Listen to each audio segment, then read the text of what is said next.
Arrête, en voici une pour toi. Quel domaine italien de luxe Sting a-t-il transformé en vignoble avec sa femme? Et c'est aussi celle-ci. Comment s'appelle le rituel et yoga quotidien auquel Sting est fidèle? Dis-moi ce que tu en penses dans les commentaires ci-dessous. Je reviendrai avec les réponses dans un instant, mais avant d'y arriver, bienvenue dans The Worst, maître de la musique. Je suis Dick Carlson. Restez avec nous pour découvrir comment Sting est passé d'enseignant à la vente de son catalogue musical pour des centaines de millions, et comment son mode de vie quasi monastique masque une collection élitiste de biens immobiliers, voitures et droits d'auteur. Mais pour vraiment comprendre cette icône du rock, il faut revenir à ses premières années, car ses débuts étaient empreints de cette intensité silencieuse qui a tout façonné. Sting est né sous le nom original de Gordon Matthew Thomas Sumner en 1951 dans la ville navale de Wallsend, en Angleterre. Son père était laitier, sa mère coiffeuse, et la famille menait une vie modeste dès son plus jeune âge. Sting montrait déjà qu'il était un peu différent des autres. Il préférait les livres et la musique à son entourage, passant des heures sur sa guitare ou plongé dans la littérature pour fuir un environnement qui ne correspondait pas à ses ambitions. En tant que jeune adulte, il a enchaîné les petits boulots pour joindre les deux bouts, travaillant comme ouvrier du bâtiment, contrôleur de bus et, finalement, instituteur enseignant l'anglais à des élèves du secondaire. Mais l'enseignement n'a jamais été sa finalité, car la musique avait déjà pris racine en lui comme une vocation plus profonde. Le week-end, il jouait du jazz dans des clubs locaux, vêtu d'un pull rayé noir et jaune, ce qui poussait un camarade à plaisanter qu'il ressemblait à une guêpe. Cette remarque désinvolte donna naissance à son nom. Le monde allait bientôt le connaître sous le nom de Sting. Au milieu des années 1970, Sting avait pris sa décision. Il allait laisser derrière lui les plans de cours et la sécurité de l'emploi pour poursuivre quelque chose de bien plus risqué, une vie dans la musique. Cette décision a tout déclenché au milieu de tout cela. Sting a épousé l'actrice irlandaise Frances Tomilty en 1976. Ils ont eu 2 enfants, dont leur fils aîné Joe Sumner. Un an plus tard, en 1977, lorsque Sting a déménagé à Londres et a cofondé un nouveau groupe avec le batteur américain Stuart Copeland, ils ont rapidement été rejoints par le guitariste Andy Summers, et ensemble, ils sont devenus The Police, un groupe qui allait changer le visage du rock. Leur différence venait de leur son, un savant mélange d'énergie punk, de rythme reggae et de complexité jazz. Depuis leur premier album, Outlandos d'amour, qui comprenait l'emblématique Roxanne, jusqu'aux albums suivants comme Zenyatta Mondata et Ghost in the Machine. Les succès s'accumulaient, l'écriture incisive et la voix émotive de Sting ont fait de titres comme Message in a Bottle et Every Breath You Take des hymnes mondiaux. Au début des années 1980, The Police était mondialement connu, vendait des millions d'albums et recevait de nombreux prix. Sting était devenu le visage du groupe et sa force créative la plus prolifique. Mais à mesure que Sting devenait célèbre, la distance avec sa femme, Frances Tomilty, augmentait. Leur mariage s'est terminé au début des années 1980. Même au cœur du chaos, Sting conservait discrètement une discipline irréprochable en coulisses. Avant les spectacles, il méditait pour garder son calme intérieur, contrastant avec les fans hurlant dehors. Le succès est devenu rapidement, tout comme la richesse. Mais Sting s'est resté concentré sur le travail. Avec la montée des tensions dans le groupe Okiza's Kitsch, Sting a ressenti le besoin de quelque chose de plus personnel. Il voulait avoir la possibilité de s'épanouir au-delà du format restreint d'un trio. Ainsi, en 1984, après leur dernière tournée, The Police se sont séparés et Sting s'est lancé pleinement dans sa carrière solo. Après avoir quitté The Police, Sting n'a pas perdu de temps pour tracer une nouvelle voie. En 1985, il a sorti son premier album solo, The Dream of the Blue Turtles. Cela a marqué un tournant audacieux, remplaçant la frappe rythmique de The Police par une approche plus introspective et nuancée. Il a invité des musiciens de jazz renommés pour enregistrer, abordant politique, lutte personnelle et troubles mondiaux. Le succès de l'album a dissipé tous les doutes. Sting pouvait désormais se tenir seul, et il l'a fait avec élégance. Cette nouvelle phase ne concernait pas seulement la musique, il s'agissait aussi de sens. Des titres comme Russians critiquaient la guerre froide, tandis que Fragile déplorait la violence mondiale. Il passa de leader de groupe de rock à commentateur culturel, et son travail en solo remporta des Grammy Awards. Sa vraie récompense fut le respect acquis comme auteur-compositeur engagé. Cette même conscience l'a poussé à aller plus loin dans son activisme.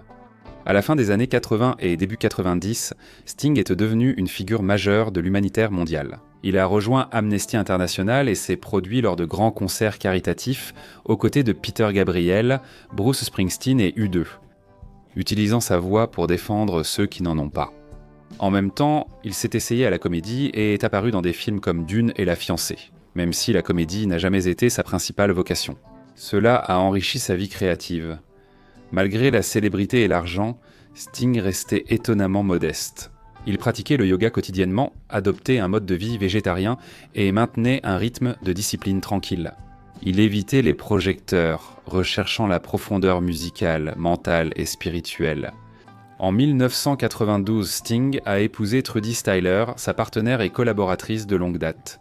Leur relation avait résisté au regard public et ils ont bâti une famille solide. Ils allaient avoir 4 enfants, en plus des 2 que Sting avait eus de son précédent mariage, formant ainsi une famille recomposée de 6 enfants. La paternité durant cette période a marqué un tournant dans la vie de Sting, alors que son image publique restait celle d'une icône mondiale en tournée. À la maison, il a adopté les rythmes plus calmes de la parentalité. Il leur lisait des histoires, jouait de la musique le matin et leur apprenait la valeur du calme. Ces années lui ont appris à ralentir, écouter et créer avec plus de profondeur. La vie à la maison, autrefois en arrière-plan, était désormais au cœur de son identité. Peu après, le couple a pris une décision qui allait définir leur vie pour des décennies. Acheter Il Palagio, une villa séculaire dans les collines de Toscane, en Italie. Ce n'était pas juste une maison, mais un vrai projet. La propriété était en ruine, mais Sting et Trudy l'ont restaurée avec soin en faisant un vignoble et une oliveraie actifs. Avec le temps, Il Pelagio est devenu une éco-retraite, produisant des vins sous l'étiquette de Sting et servant de refuge loin du tumulte de la célébrité. Il Pelagio, c'est le reflet de la conviction de Sting que la beauté doit être cultivée puis partagée avec le monde. Avec l'agrandissement de la famille de Sting, leur patrimoine immobilier s'est aussi accru. Sting a investi dans des maisons reflétant sa discrétion et son élégance. Il y avait un domaine à la campagne dans le Wiltshire où il passait du temps à jardiner et à écrire. Ensuite, il possédait une élégante maison de ville à Londres, un penthouse à New York avec vue sur Central Park et, un temps, une propriété à Malibu qu'il a revendue. Sting était resté fidèle à ses valeurs concernant les voitures, malgré les moyens de se permettre des extravagances. Ses choix étaient discrets et respectueux de l'environnement. Il possède une Jaguar XJ, une Audi et quelques véhicules hybrides. Pour lui, les transports sont avant tout une question de fonctionnalité et de durabilité. Dans les années 90 et au début des années 2000, Sting a continué à créer, tourner mondialement, écrire de la musique et œuvrer pour l'humanitaire. Sa routine quotidienne est restée ancrée dans les mêmes pratiques qu'il suivait depuis des années. Il se réveille tôt le matin, fait du yoga, du jardinage et lit beaucoup. Il passait aisément de l'élégance de la haute culture à la simplicité de la nature et des rituels. Au début des années 2000, sa carrière avait atteint de nouveaux sommets financiers. Entre les ventes de disques, les tournées, les droits d'édition et des investissements judicieux, sa fortune nette avait largement dépassé la barre des 100 millions de dollars. L'homme n'avait pas changé. Il vivait toujours avec intention, bien que le monde le voie comme l'un des musiciens les plus accomplis de son époque.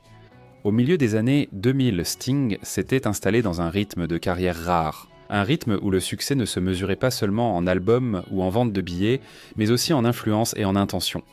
Il a continué à tourner dans le monde entier, expérimentant toujours avec le son et le style. En 2010, son projet Symphonicities a réimaginé ses succès avec des arrangements orchestraux en 2016. 57e and 9e a marqué un retour à ses racines rock avec un son tranchant, mélodique et réfléchi de l'homme qu'il était devenu. Mais la musique n'était pas la seule chose qui l'occupait. Il s'est investi pleinement dans l'activisme mondial, non comme une célébrité, mais par conviction personnelle. Il s'est produit pour Live 8, a sensibilisé à la destruction de l'environnement et a continué à se battre pour les tribus autochtones de l'Amazonie, à travers la Rainforest Foundation qu'il a cofondée avec Trudy des années plus tôt. Ensemble, Sting et Trudy ont élargi leur engagement à travers des films documentaires qui abordaient des questions comme le changement climatique et les droits de l'homme. Tandis que beaucoup voulaient prendre la lumière, ils ont discrètement bâti un héritage axé sur l'éducation, la durabilité et la recherche de la vérité. Chez lui, Sting menait une vie minimaliste, évitant les réseaux sociaux et maintenant un espace créatif sans distraction. Ces matinées débutaient par le yoga tantrique, devenu une part de son identité. Pour certains, c'était excentrique. Pour Sting, c'était l'équilibre. Pendant tout ce temps, sa richesse continuait de croître grâce à un flux régulier de droits d'auteur, d'accords de licence et de revenus de tournée. En 2020, la fortune de Sting atteignait environ 300 à 350 millions de dollars. Il entrait ainsi parmi les artistes ayant géré leur carrière avec une vision claire et à long terme. Puis vint la décision qui a scellé son statut, non seulement en tant que légende de la musique, mais aussi en tant qu'homme d'affaires avisé. En 2022, Sting a vendu l'intégralité des droits de son catalogue musical, aussi bien de The Police que de sa carrière solo à Universal Music, pour une somme estimée entre 250 et 300 millions de dollars. C'était l'un des plus gros accords de l'histoire de la musique. Cette seule transaction a porté sa fortune nette estimée à 550 millions de dollars d'ici 2025. Et pourtant, si vous lui rendiez visite aujourd'hui, vous ne trouveriez pas les signes extérieurs de ce genre de richesse. Il vit encore à temps partiel à Il Pelagio, mais le domaine autrefois personnel est désormais mondial.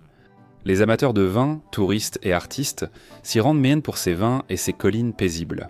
Sting se promène chaque matin et la routine de Sting n'a pas changé du tout. Il se lève tôt, médite et compose de la musique au soleil d'Italien. Pendant ce temps, il n'a jamais cru à gâter ses enfants avec sa fortune. Ils doivent travailler, a-t-il dit un jour dans une interview. Et ce n'était pas que des paroles, il le pensait vraiment. Il croit à l'héritage par l'exemple, pas par le droit acquis. Peu d'artistes ont su allier philosophie, santé et richesse. Comme Sting l'a fait, il a mené une vie publique sans jamais perdre son intimité. Ses journées sont moins façonnées par le glamour que par une maîtrise discrète entre la culture du raisin, l'entretien des idées et le lien avec le monde naturel. Au final, Sting n'est pas seulement une star du rock, c'est un homme qui a su transformer son art en quelque chose de durable, sur le plan créatif, financier et spirituel. Aujourd'hui, l'histoire de Sting concerne davantage l'équilibre que la célébrité. Son tapis de yoga est à quelques mètres de ses étagères à trophées. Son vignoble nourrit les invités avec le même soin que ses paroles ont offert au monde pendant des décennies. Des concerts dans des bars miteux à Newcastle, à un contrat de 300 millions de dollars, le parcours de Sting montre qu'on peut vivre dans l'abondance et réfléchir sans choisir entre les deux. Alors, quelle partie de l'histoire de Sting vous a le plus marqué ? Partagez vos impressions dans les commentaires ci-dessous. Parce que l'homme derrière Every Breath You Take est encore plein de surprises. Et restez avec nous, car une autre histoire de légende arrive tout de suite.